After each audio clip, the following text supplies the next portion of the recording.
Hi, my name is Christian Ulysses Opina, and I am here to present you my proposal, Centro. So, Centro, study on the local and domestic transportation through modern architecture. A proposed mabalak at multimodal centralized transport hub. Tourism makes an important part of the economy of the country. The growth of the economy had been to a major change since the end of the people power revolution, up until the present time because of the growth of tourism. However, with the accessibility of tourism, transport is a key sector of the Philippine economy, linking population and economic centers across the islands. The transport system of the Philippines consists of road, water, air, and rail transit transport. Water transport plays an important role due to the archipelagic nature of the country, but road transport is by far the most dominant, accounting for 98% of passenger traffic and 58% of cargo traffic. The Philippines has seen modest improvement in the quality of transport services, but a large part of the road network remains poor in condition, and intermodal integration is generally weak. Poor sector governance also impedes inefficient operation of the sector. The ASTP, or the ASEAN Strategic Transport Action Plan, aims to establish an integrated and sustainable transport network that can help promote and trade tourism within the region. It also recognizes the need to be safe, efficient, and environmentally friendly transport corridor. Pampanga is one of the most promising provinces in terms of business and tourism, specifically Clark Freeport Zone, which is formerly an American military air base. Now, Clark is home of different local and international companies such as the BPOs, hotels, resorts, amusement parks, and an international airport. It is also one of the provinces that suffers from continuous demand for transportation. As the area develops, the population grows, and the number of tourists inflates. The proposed multimodal centralized transport hub will provide the solution regarding the traffic problems in Pampanga. This will facilitate all land transportation and cater the high volume of incoming and outgoing vehicles, in which minimize the congestion in the area. It will also provide the additional transportation accessibility in regards of the incoming tourists in the Clark International Airport to be accommodated in going from one place to another. This will improve the way of living for both locals and visitors who experience traveling congestions regarding their travel needs, as it will need to keep up with the fast pace of growing economy and developing area, in which may affect the vehicle flow in the Pampanga. With this proposal, not only could we provide a proper transportation system, but also address the forthcoming of higher traffic possibility, cater the transportation demand due to the continuous increase of tourists visiting the area, and lastly, it will also provide employment from the locals, in which will greatly impact the decrease of the unemployment in the parts of the Mabalacat City, Pampanga. Design problem theory and concept. First, growing future concern regarding about the traffic flow. With the yearly increase in population and tourists visiting Pampanga, it is surely unavoidable that it will be the same with the public and private vehicles.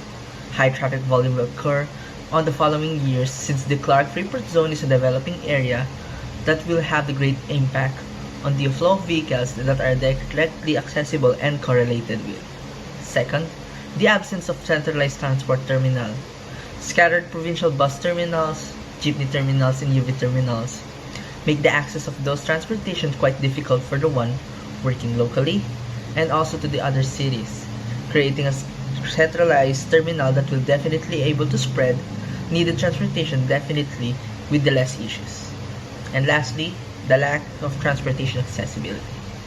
Being on the northern part of Pampanga limits the public vehicle use, making those who need such transportations, such as students, tourists, both domestic and international, and lastly, employees who works at the Clark, Angeles, and even San Fernando suffers to find an available public vehicle that can take them from point to point, meaning the energy allotted for only traveling gets big.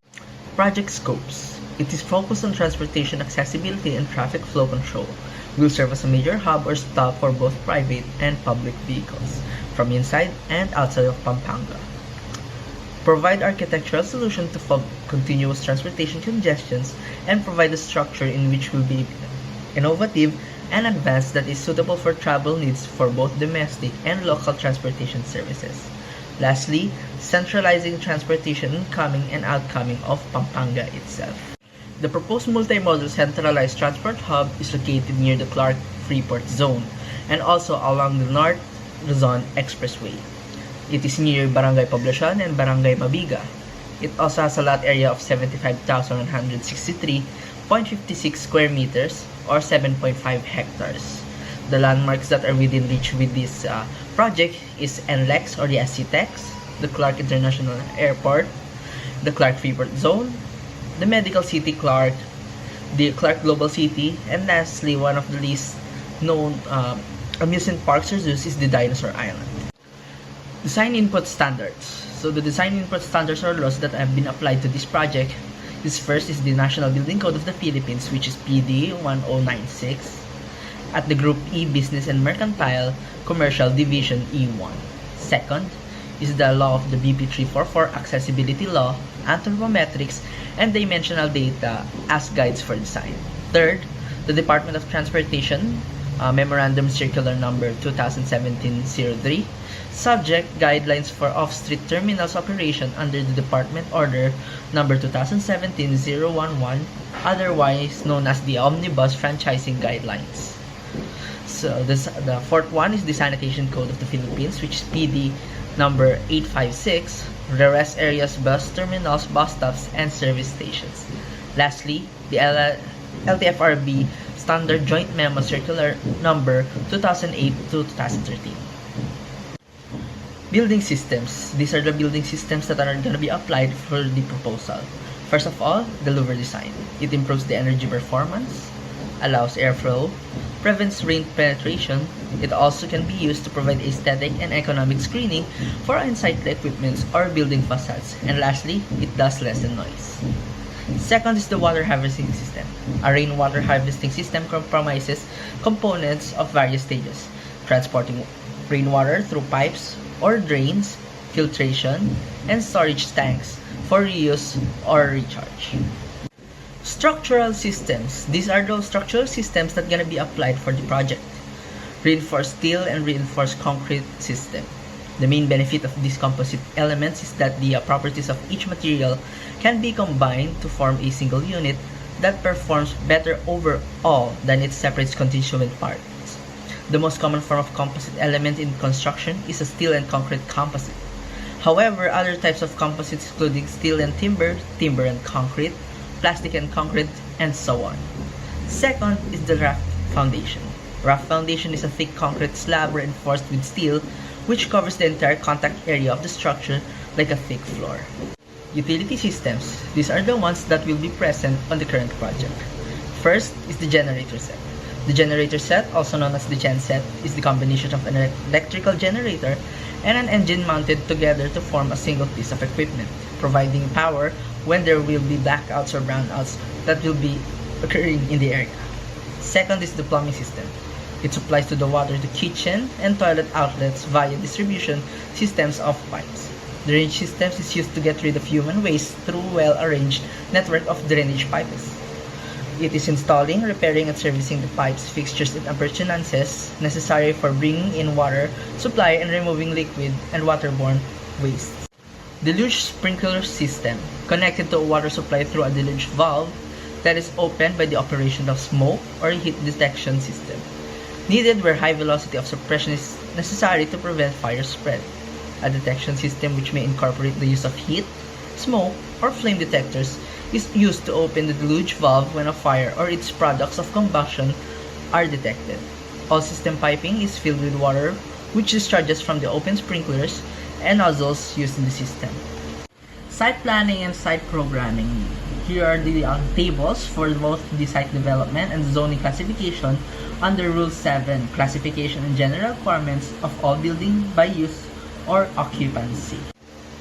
So in the left part, we'll be focusing on the building structure use or occupancy for the utility transportation services.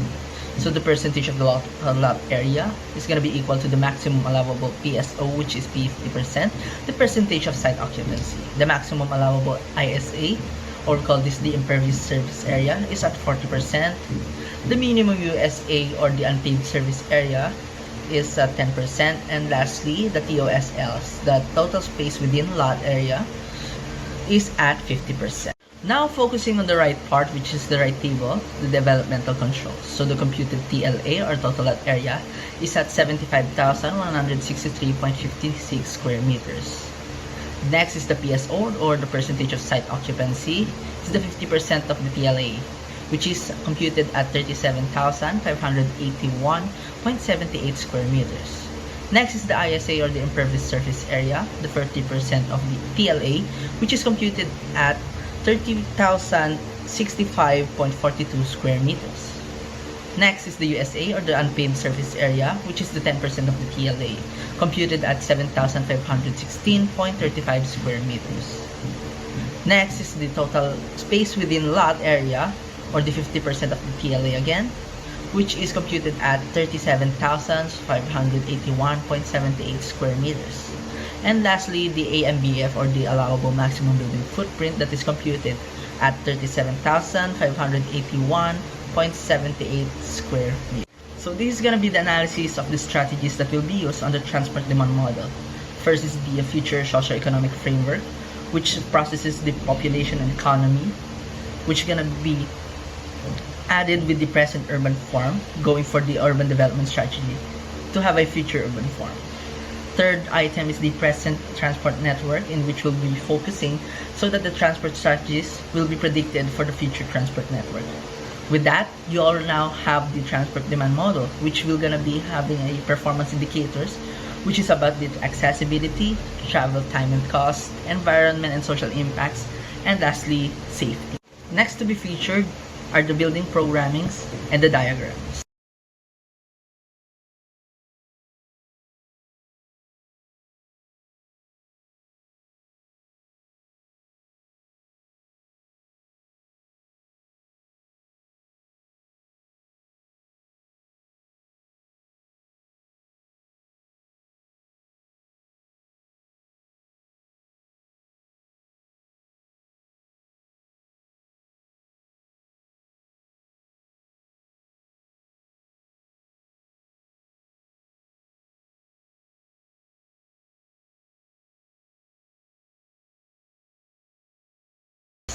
Design constraints, environmental or environmentally sustainable transport, or EST as we call, should be followed or a guide for a better path of safety, efficient, low carbon emission, and inclusive transport systems. The project aims for an innovative and an environmentally sensitive structure.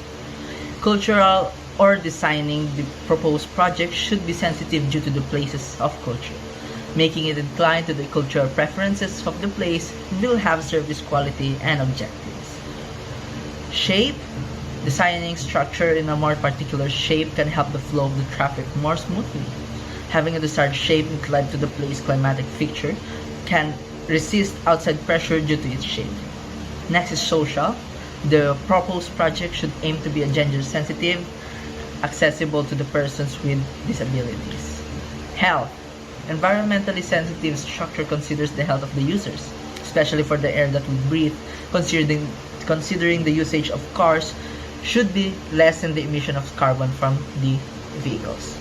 Safety. The proposed project aims to have neither air contaminants nor harmful substances. Therefore, there will be no significant effects on the quality of the air. The project will not generate toxic substances, so it would not contaminate existing water supply in the area. Sustainability. The proposed project is public. Public toilets are often used to alleviate discharging numerous gallons. Using gray water system is the remedy for this kind of problems. Materials. The materials should be sustainable while the cost will be negligible. Having a sturdy used materials on the project will make the users at ease and relax without discomfort. Initial design translation.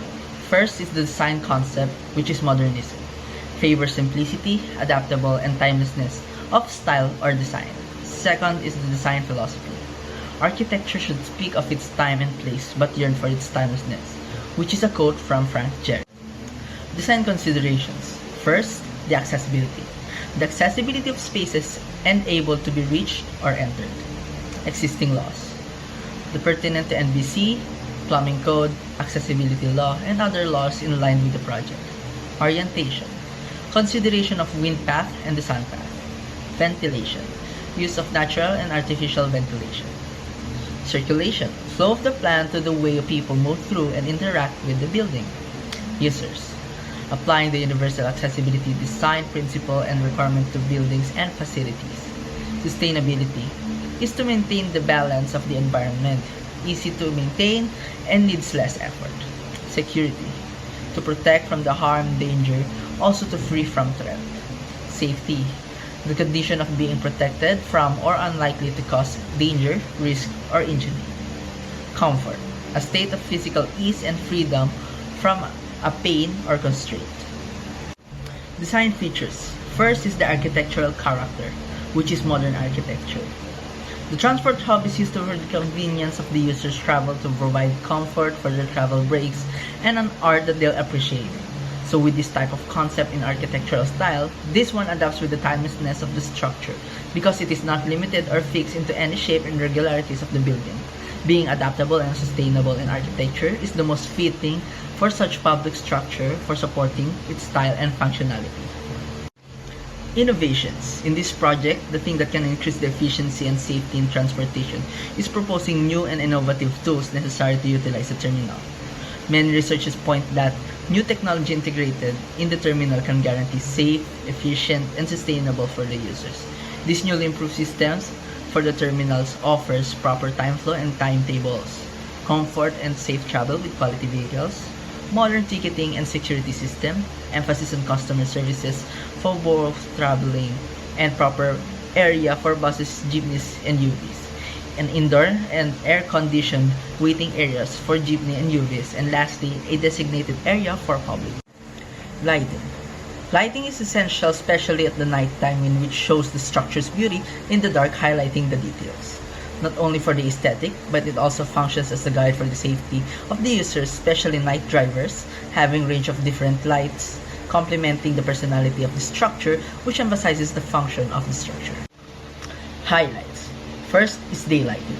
Daylighting helps us save energy and improve the structure's sustainability.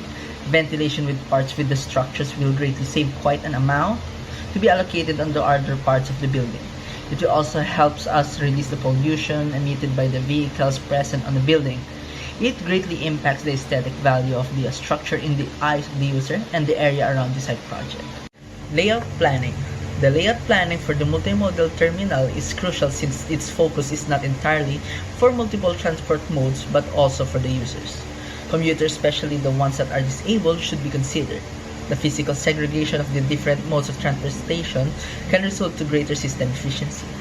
The areas like waiting area, ticketing area, arrival and departure area are factors to consider for disabled persons as well as commuters. Material concept. First is the concrete and steel construction. This finish is very common yet to prove to be reliable in terms of integrity of the structure as it stands against time and shows strength to support the weight of the loads being placed upon it. It also assures the safety of the users as it's sturdy to withstand certain situations. Second is the smart glass. This specialty type of glass combines function and aesthetic for total virtual control over the glass included in the construction industry. The main upgrade smart glass boasts are its ability to control window tint.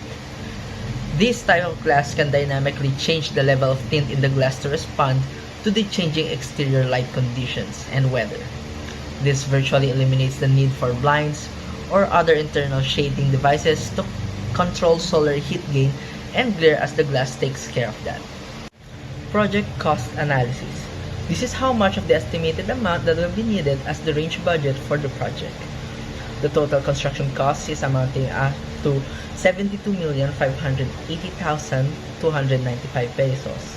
The total capital and the other costs amounting up to 570,669,163 pesos. The project cost is at 642,618,325 pesos.